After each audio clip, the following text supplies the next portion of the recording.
On December 6th, President Trump's words shook the world. He recognized Jerusalem as the capital of Israel, and whether he knows it or not, fulfilled his part in a frightening biblical prophecy. Because according to the final chapters of the Bible, our country and every American citizen are about to face its greatest tribulation. Only the church leaders know the true meaning of this biblical prophecy that is encrypted in the writings of 4 ancient prophets, inspired to send a warning across the centuries to all true Christians and patriots. Therefore, before watching this documentary, be forewarned. You are about to see how all the world's leaders and their armies are silently playing their part in the lead up to the greatest and darkest event in human history. An event that may leave 290 million Americans dead in its wake. Once you witness the chilling evidence of the words of our Lord coming true, there is no turning back. It will simply be impossible for you to go about your daily life like you used to before knowing the truth. But take comfort, for it is God's will that you are here now so that you may have the time to prepare, and maybe grant you salvation from all the wickedness of our times. And if you're feeling skeptical right now, let me ask you one question. Who would have thought 70 years ago that the Jewish people would have a country to call their own? Only those who read Ezekiel chapter 37. That is what the prophet wrote 2,700 years ago. The hand of the Lord was on me, and set me in the middle of a valley. It was full of bones. Then he said to me, "These bones are the people of Israel, my people. I will take the Israelites out of the nations where they have gone. I will gather them from all around and bring them back into their own land. I will make them one nation in the land on the mountains of Israel." Word by word, the prophecy made by Ezekiel came true. In 1947, the nation of Israel was born after the horror of the Holocaust, symbolized by the Valley of Bones. Scattered for more than 2,000 years, the Jewish people come from all over the world into this new state and made it an economic and military power. Yet, it was not whole. Israel needed Jerusalem to become its rightful capital again, and that only happened with the support of President Trump. However, to the north of Israel, other biblical prophecies have come true. The prophets Isaiah and Jeremiah write about this Syrian civil war. This is what the prophet Isaiah says: "Damascus will no longer be a city, but will become a heap of ruins." And these are the words of Jeremiah: "Damascus has become feeble. She has turned to flee, and panic has gripped her. Anguish and pain have seized her. Surely her young men will fall in the streets." For 5,000 years, the capital city of Syria stood as one of the oldest and most prosperous cities in the world. But the civil war began in 2011 and turned it into a ruin. Not only do the prophets talk about the war, but also the refugee crisis and the deaths of its men fighting for one side or the other. The army of Syrian dictator Bashar al-Assad has been fighting the rebels backed by the United States, Israel, Turkey, Jordan, and Saudi Arabia, and ISIS terrorists. In 2015, Bashar al-Assad was at the brink of total defeat. Yet exactly at that time, another biblical prophecy was fulfilled. Ezekiel 38 tells of Russia coming to the border of Israel. The word of the Lord came to me: "Son of man, set your face against Gog of the land of Magog. I will turn you around, put hooks in your jaws, and bring you out with your army. In the latter years you will come into the land of those brought back from the sword, and gathered from many people on the mountains of Israel." One only has to look at the map of the world as it was known at the time of the prophet to understand. To the north of the Caspian Sea, we find the people known as Magog, inhabiting the land known as Rosh. Over time, the ancient name of Rosh became current-day Russia. Twice, Ezekiel says that Magog will bring his armies from the extreme north to the border of Israel. None other than President Ronald Reagan, a devout Christian, said many times he truly believed Russia to be Magog according to Ezekiel. What about the word Gog? Bible scholars agree that the word Gog is not an actual name, but a title. He is the ruler of the land of Magog, like a king or a czar. Ezekiel clearly says that Russia will come to the mountains of Israel in the latter years. This happened in September 2015, and never before. For the first time in history, the Russian Army, Navy, and Air Force became involved in a war in the Middle East. According to Ezekiel, Magog's armies has several allies: Persia, Kush, and Gomer and Togarmah. Iran has been known as Persia for much of its history, during the time of the prophets and beyond. Right now, Iranian troops are on the ground in Syria, fighting side by side with the Russians and the forces loyal to the regime of Bashar al-Assad. Put and Kush are the ancient names of Libya and Egypt. Egypt and Libya both suffered civil wars, and the new leadership is very friendly to the Russians. But the greatest surprise is the land known to Ezekiel as Gomer and Togarmah. The historian Flavius Josephus references Togarmah and Gomer as the people that lived on the territory of present-day Turkey. In fact, Turkish history books identify these tribes as living on their land at the time of the prophets. 3 years ago, Turkey was a strong NATO ally, but everything changed after the failed coup attempt in 2016.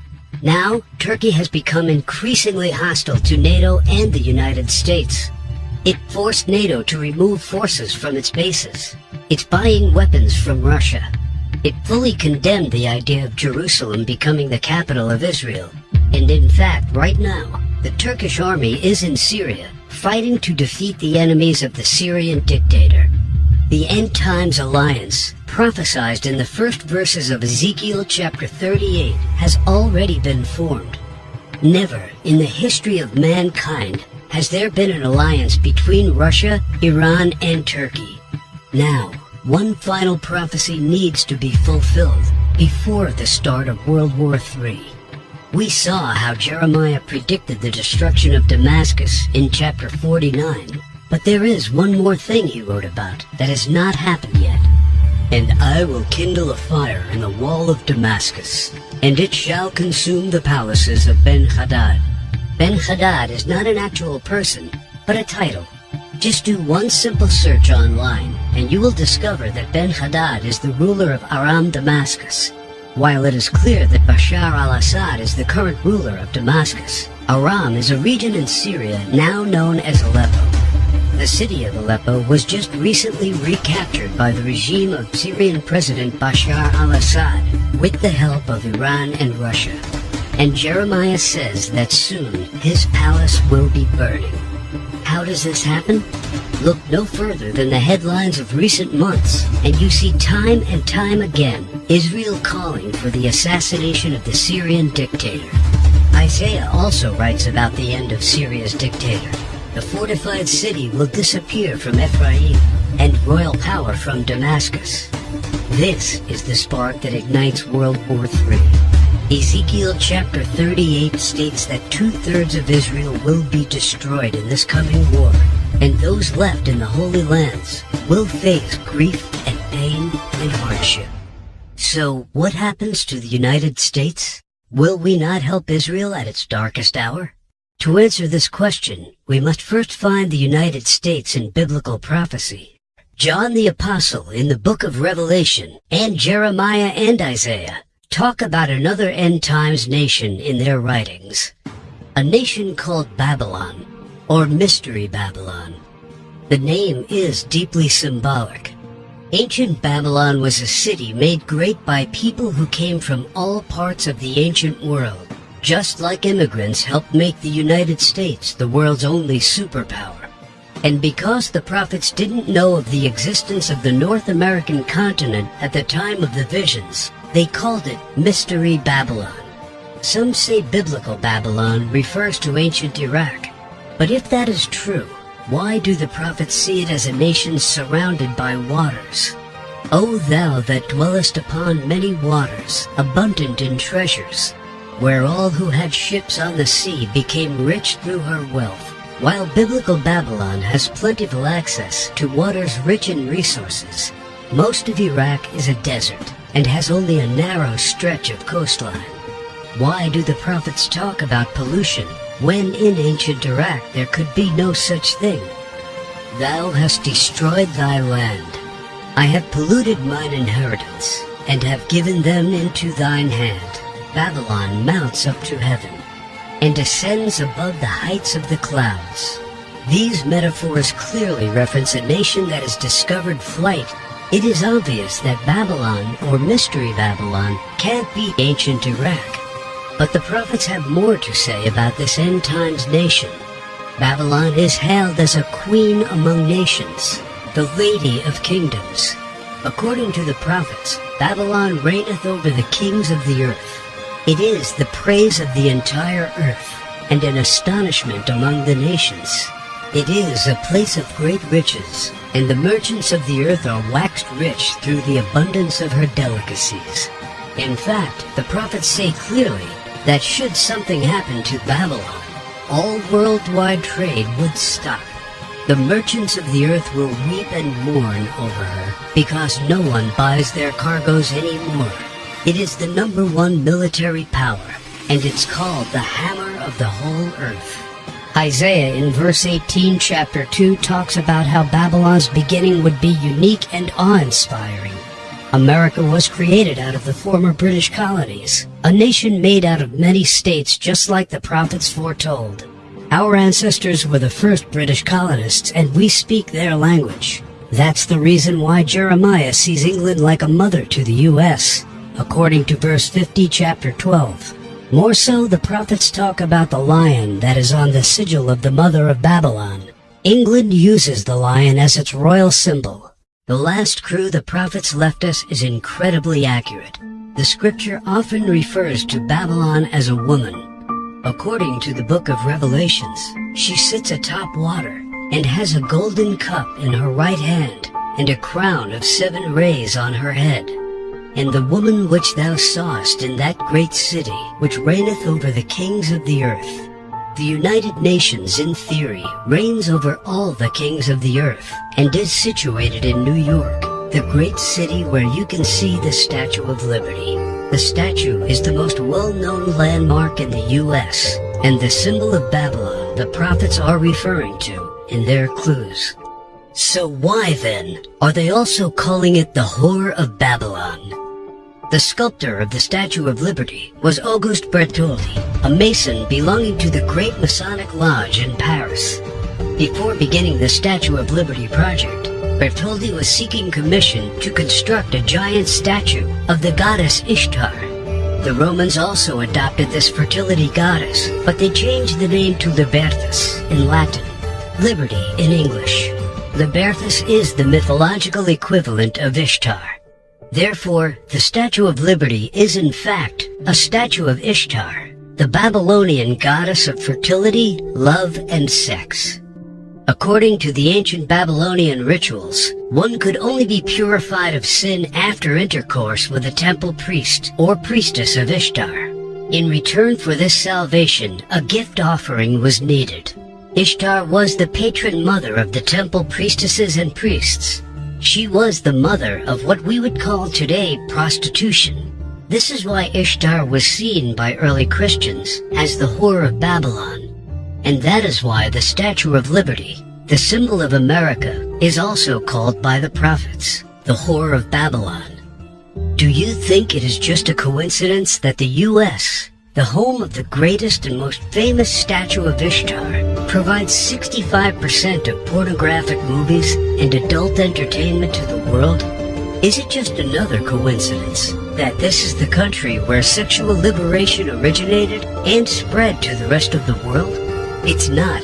It's just like the scriptures foretold. For all nations have drunk of the wine of the wrath of her fornication. The U.S. today has the most powerful economy and military, controls worldwide commerce, is proud and arrogant, has the most developed Air Force and space program, and it is the envy of the world. It houses the Whore of Babylon. It reigns over the kings of the earth. And unfortunately for every living American, It is Mystery Babylon. This is what the prophets say about the great enemy of Babylon. For out of the north there cometh up a nation against her, which shall make her land desolate. They come from a far country, from the end of heaven, and the weapons of his indignation to destroy the whole land. Remember which country the prophet said was from the north? The same country that Ezekiel said will lead a great alliance of nations to the borders of Israel? If war happens, the United States must be the first target. That is why the prophets foretell that at the start of this war, Russia will unexpectedly use a very special weapon, the weapon of indignation, against the whole territory of the U.S., a weapon like which the world has never seen. The Holy Book shows how Babylon will feel the fury of this terrible weapon. This weapon will hit our entire country and all our defenses will be in vain. Though Babylon should mount up to heaven, and though she should fortify the height of her strength, yet the spoilers come unto her. This weapon paralyzes our military and leaves it almost defenseless. How is the hammer of the whole earth cut asunder and broken? The mighty men of Babylon have forborne to fight. Their might hath failed. The broad walls of Babylon shall be utterly broken, and her high gates shall be burned with fire. She hath given her hand. Her foundations are fallen. Her walls are thrown down, because the spoiler is come upon her, even upon Babylon. And her mighty men are taken. Every one of their bows is broken. And after the attack, Babylon is left silent and in darkness. Sit thou silent, and get thee into darkness, for thou shalt no more be called the Lady of Kingdoms. All three prophets tell of the fall of Babylon, the destruction of the United States of America as we know it. This is not an event that happened to ancient Babylon in the past. History has never recorded the fall of a state or a city in the way described by the prophets. What weapon could silence an entire continent in 1 hour? The world has never seen one until a few years ago, with the creation of the electromagnetic pulse, or EMP. Over and over, think tanks like the EMP Commission, working for the Senate, have warned how this is the greatest and perhaps only real vulnerability of the United States. Yet no administration has done anything about it. We are completely unprepared for what's coming. Every report says the same thing. This event can wipe out 90% of Americans, and all it takes is just one warhead to be detonated above the United States to take us back to medieval times. The lasting effects will destroy society as we know it, exactly as the scriptures predicted. Therefore shall her plagues come in one day, death and mourning and famine. Without hospitals or pharmacies being able to function, people won't be able to take their necessary medication. Without running water, heat, and garbage disposal, diseases will break out. As cars and trucks stop running, market shelves will become empty. Desperate people will become looters, and there will be food riots. There will be no police, no law, no health care, no help. It will all descend into chaos and confusion. A complete collapse of everything we take for granted today. As the prophet Jeremiah says, "And it shall be, when thou hast made an end of reading this book, that thou shalt bind it to a stone, and cast it into the midst of Euphrates. And thou shalt say, Thus shall Babylon sink, and shall not rise from the evil that it will bring upon her. And this is the start of the time of tribulation and sorrows. For then shall be a great tribulation, such as was not since the beginning of the world to this time, no, nor ever shall be." And yet, the prophet shows that there is still hope. But the ones who endures to the end will be saved. The message couldn't be any clearer. The warnings are there so that only the ones who believe the words and warnings of our Lord and prepare will be saved.